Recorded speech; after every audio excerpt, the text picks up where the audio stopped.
1000 मर्द। खालिद बिन वलीद उस चैंपियन से लड़ने गए और कुछ ही टाइम उसे मार दिया, जिसके बाद दोनों फौजें जंग के लिए तैयार हुई। लेकिन काफी टाइम गुजरने के बाद भी ईरान की आर्मी अपनी जगह पर ही खड़ी रही।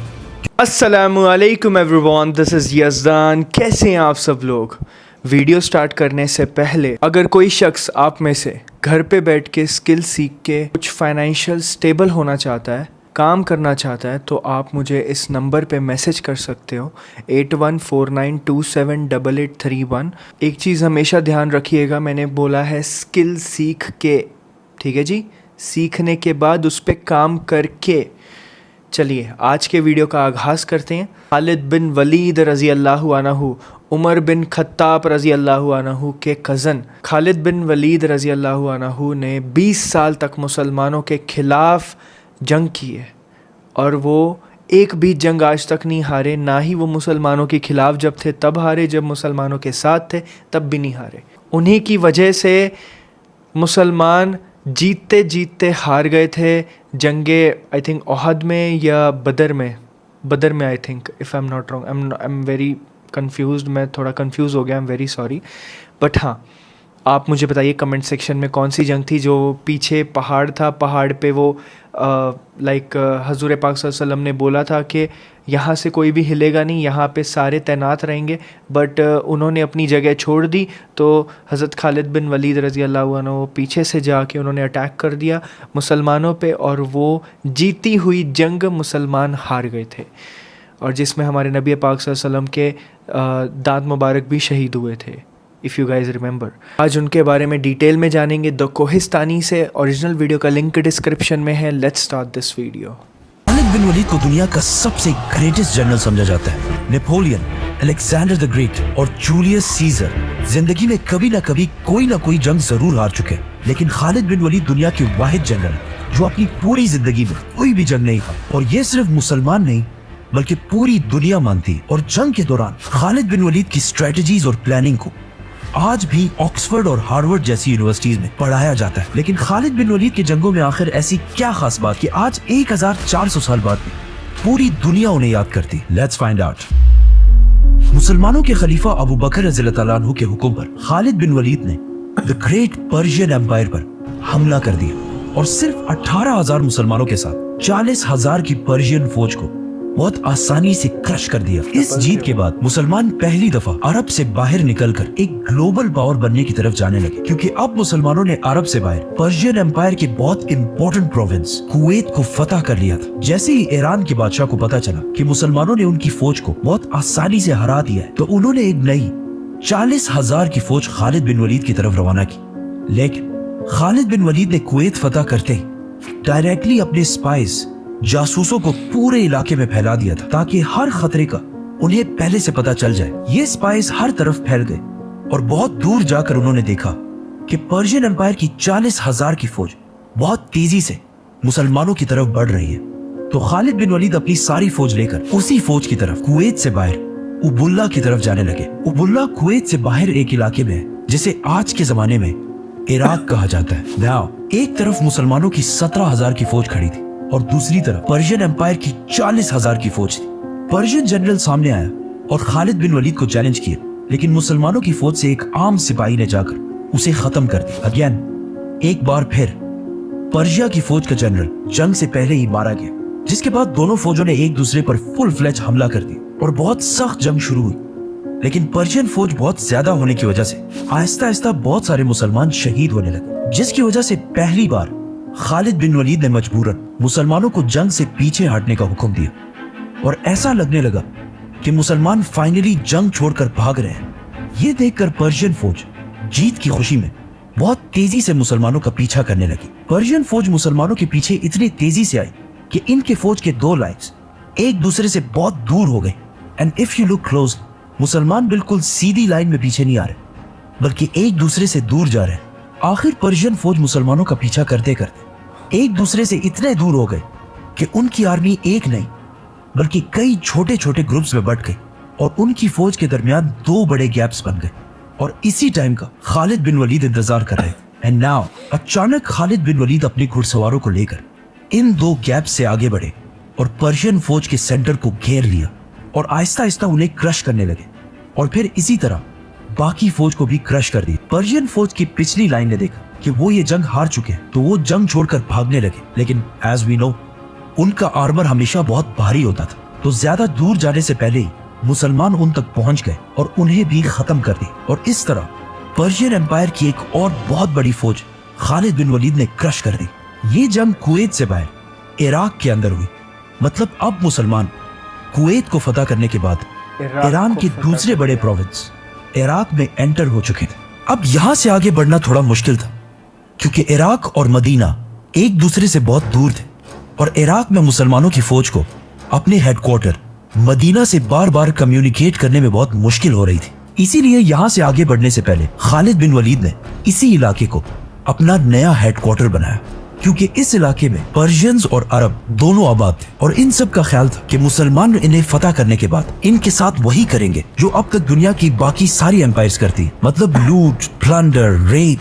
लेकिन खालिद बिन वलीद ने अबू बकर रज़ियल्लाहु ताला अन्हु के हुक्म पर इस इलाके की सारी प्रॉपर्टीज उन्हीं लोगों को वापस कर दी और किसी से भी जबरदस्ती कोई भी चीज नहीं छीनी और बहुत तेजी से इस इलाके में बहुत सारी अदालतें, कोर्ट्स बनाए और इन कोर्ट्स में जजेस बड़े बड़े सहाबा को बनाए, जिसकी वजह से बहुत तेजी से इस इलाके में पहली बार जस्टिस, इंसाफ कायम होने लगा। इसके बाद खालिद बिन वलीद उनके मार्केट्स और बिजनेस की तरफ आए और सबसे कहा कि बिजनेस उसी तरह जारी रखो जिस तरह इससे पहले था। लेकिन आज के बाद यहाँ सूद कोई भी नहीं लेगा। जंग सिर्फ तलवारों से नहीं बल्कि इकोनॉमी से भी लड़ी जाती है। इसीलिए खालिद बिन वलीद ने दोबारा अपनी फौज की इकोनॉमी मजबूत करने के लिए इस इलाके के नॉन मुस्लिम्स पर जिजिया टैक्स लगाया। ये कोई नया टैक्स नहीं था, बल्कि इससे पहले इसी इलाके से पर्शियन एम्पायर भी टैक्स लिया करती थी। लेकिन खालिद बिन वलीद ने जो जिजिया टैक्स लगाया वो उस टैक्स से बहुत कम था जो इससे पहले ईरान लिया करता था। ये सब देखकर वहाँ की लोकल आबादी ने सोचा कि ये तो मुसलमान पर्शियन एम्पायर से बहुत अच्छे हैं, इसीलिए बहुत तेजी से इस इलाके के लोग इस्लाम की तरफ आने लगे और खालिद बिन वलीद की फौज में शामिल होने लगे, जिससे मुसलमानों की फौज दोबारा बढ़ने लगी और जिजिया और ज़कात टैक्स की वजह से मुसलमानों की फौज के पास पैसा भी आने लगा। मतलब आजकल लोगों का ख्याल है कि खालिद बिन वलीद सिर्फ जंग ही लड़ सकते थे, हालांकि खालिद बिन वलीद हमेशा जंग के साथ साथ इन इलाकों की जस्टिस और इकोनॉमी को भी इम्प्रूव करते जाते। नाउ मुसलमानों ने कुवैत के साथ साथ इराक के साउथ को भी फतह कर लिया था, जो पर्शियन एम्पायर के लिए दूसरा बहुत बड़ा झटका था। जब पर्शियन बादशाह को एक बार फिर खबर मिली कि उनकी एक और फौज मुसलमानों से बुरी तरह हार चुकी है, तो उन्होंने दोबारा अपनी एम्पायर के नॉर्थ और ईस्ट से 2 नई फौजें मुसलमानों की तरफ रवाना की और उन्हें इस जगह वलाजा में एक साथ मिलकर मुसलमानों को खत्म करने का हुक्म दिया। बट पर्शियन बादशाह हर तरफ से फौज जमा कर रहे हैं सिवाय अपने वेस्टर्न बॉर्डर से, क्योंकि ये बॉर्डर रोमन एम्पायर के साथ टकराता था और ईरान के बादशाह को ये टेंशन भी थी कि कहीं रोमन एम्पायर इस सब का फायदा उठाकर पर्शियन एम्पायर पर हमला ना कर दे। लेकिन रोमन एम्पायर ने कभी भी हमला नहीं किया, क्योंकि कुछ ही अरसे बाद मुसलमानों ने रोमन एम्पायर पर भी हमला कर दिया, जिसे हम इसी स्टोरी में एक्सप्लेन करेंगे, तो सब्सक्राइब। खालिद बिन वलीद ने जिन इलाकों को फतह किया उनमें से बहुत सारे लोगों ने इस्लाम कबूल कर लिया और अब वो सारे लोग मुसलमानों के लिए स्पाइज और जासूस बन चुके थे, जिसकी वजह से मुसलमानों की इंटेलिजेंस एजेंसी और भी ज्यादा स्ट्रॉन्ग होने लगी, क्योंकि ये नए मुसलमान ईरान को अरबों से बहुत ज्यादा अच्छी तरह समझते थे, जिसकी वजह से खालिद बिन वलीद तक ये खबर बहुत तेजी से पहुंची कि 2 बहुत बड़ी फौजें उनकी तरफ तेजी से बढ़ रही हैं। और खालिद बिन वलीद को इस बात का पता था कि अगर ये 2 फौजें एक जगह पर यूनाइट हो गई तो इन्हें हराना इम्पॉसिबल हो जाएगा। तो मुसलमानों ने इस सब को रोकने के लिए प्लानिंग शुरू कर दी। मुसलमानों ने देखा कि ये 2 फौजें जिस इलाके से आ रही हैं वो इलाका बहुत ही, मुसलमान अगर डेजर्ट की तरफ से जाएंगे तो वो इनमें से एक फौज तक बहुत तेजी से पहुंच सकते हैं। तो खालिद बिन वलीद अपनी फौज लेकर फुल स्पीड इराक के डेजर्ट को क्रॉस करते हुए पहली फौज के पास वलाजा पहुंचे। मुसलमानों और पर्शियंस की पहली फौज वलाजा में आमने सामने हुई। पर्शियन फौज का जनरल ये देखकर हैरान हो गया कि जितना उसे बताया गया था उससे तो मुसलमानों की फौज बहुत ही कम है। मतलब मुसलमानों में ज्यादा पैदल सोल्जर्स है और घोड़े वाले तो बहुत ही कम है, जिसकी वजह से इस फौज में जीतने की काफी होप पैदा हुई। पर्शियन फौज से उनका चैंपियन सामने आया, जिसे उसकी बहुत बड़ी और स्ट्रॉन्ग बॉडी की वजह से पर्शियंस ने फारसी में एक बहुत मशहूर नाम दिया था, हजार मर्द, जिसका उर्दू और हिंदी में मतलब है हजार मर्द। खालिद बिन वलीद उस चैंपियन से लड़ने गए और कुछ ही टाइम उसे मार दिया, जिसके बाद दोनों फौजें जंग के लिए तैयार हुई। लेकिन काफी टाइम गुजरने के बाद भी ईरान की आर्मी अपनी जगह पर ही खड़ी रही, क्योंकि वो ज्यादा से ज्यादा टाइम वेस्ट करना चाहते थे ताकि उनकी दूसरी फौज उनकी मदद के लिए पहुंच सके। लेकिन मुसलमानों का प्लान तो ये था कि उन्हें यूनाइट होने से पहले ही खत्म कर दिया जाए। इसीलिए मुसलमानों की फौज बहुत कम होने के बावजूद खालिद बिन वलीद ने उन्हें हमले का हुक्म दिया।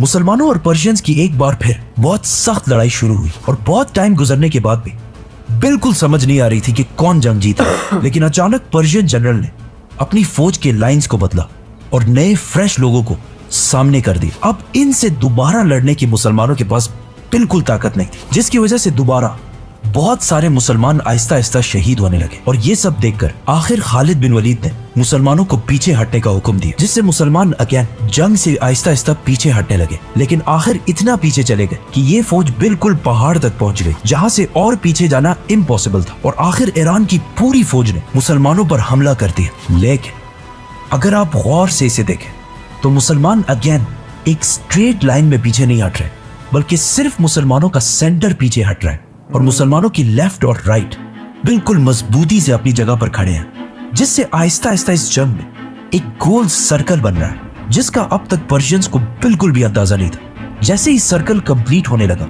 और पर्शियंस की सारी फौज इस सर्कल के अंदर एंटर हुई, खालिद बिन वलीद ने इशारा दिया और अचानक पर्शियन फौज के पीछे से 4000 हॉर्समैन घुड़सवार फुल स्पीड पर्शियन फौज के पीछे आने लगे। याद है ईरान के जनरल की जासूसों ने जितना उन्हें बताया था, उससे मुसलमान बहुत कम थे, जिस पर वो बहुत खुश था। लेकिन असल में मुसलमान कभी कम थे ही नहीं। खालिद बिन वलीद ने जंग से पहले इन सारों को पर्शियन फौज के पीछे खड़ा किया हुआ था और बहुत देर से ये सब खालिद बिन वलीद के सिर्फ एक इशारे का इंतजार कर रहे थे। इसके बाद मुसलमानों ने पर्शियन फौज को हर तरफ से ऐसे घेर लिया कि कहा जाता है कि एक बंदा भी इस जंग से नहीं भाग सकता। ये कोई पहली दफा नहीं है कि खालिद बिन वलीद ने ये टैक्टिक यूज किया।